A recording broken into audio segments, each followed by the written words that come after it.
Teryl Orcutt, she was a 26-year-old living in Middleburg. She had a promising career at Sunbank in Jacksonville. She had many friends, many family members that loved her, and a young girl with a bright future.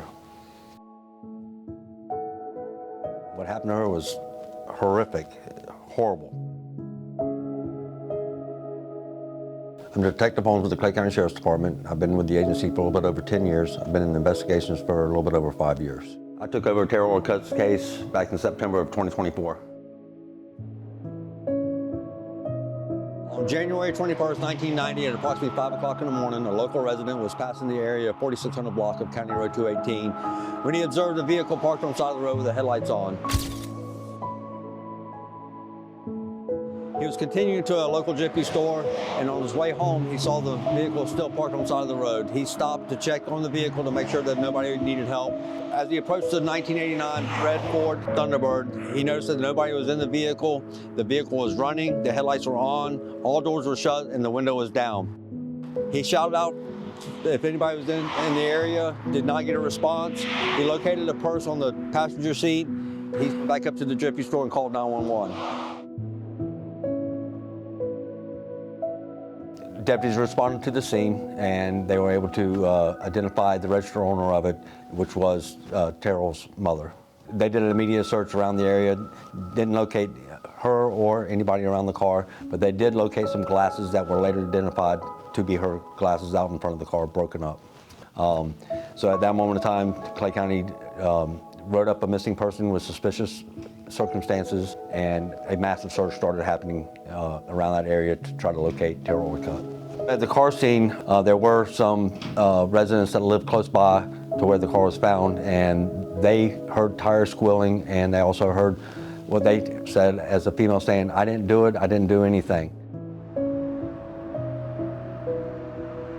From the time Teryl Orcutt's car was found, a massive search was conducted, aerial searches and grid searches throughout the local woods with negative results.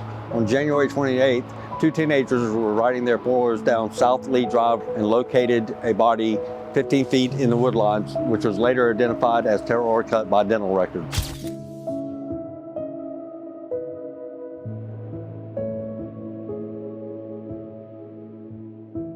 The cause of death was a stabbing. At that point, the missing person investigation had turned into a homicide investigation.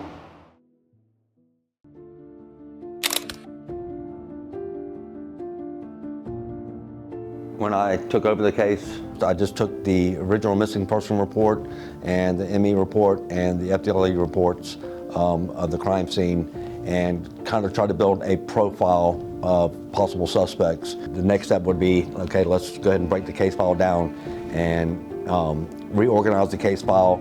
Just because over the years, many different detectives had the case, and there's a lot of duplicate copies of stuff.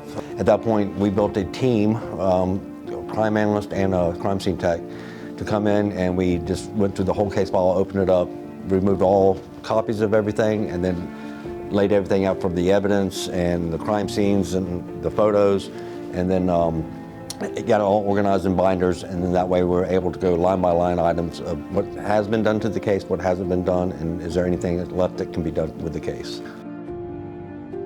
I had the crime analyst, we scanned all documents and all the photographs, all the crime scene photographs into a digital format, so it would be a lot easier to search and locate. Once we had the evidence organized, we did locate some evidence that's been previously tested down south that we felt like it needed to be tested again. We reached out to a company in California that specializes in testing that type of evidence, and we flew that evidence out there.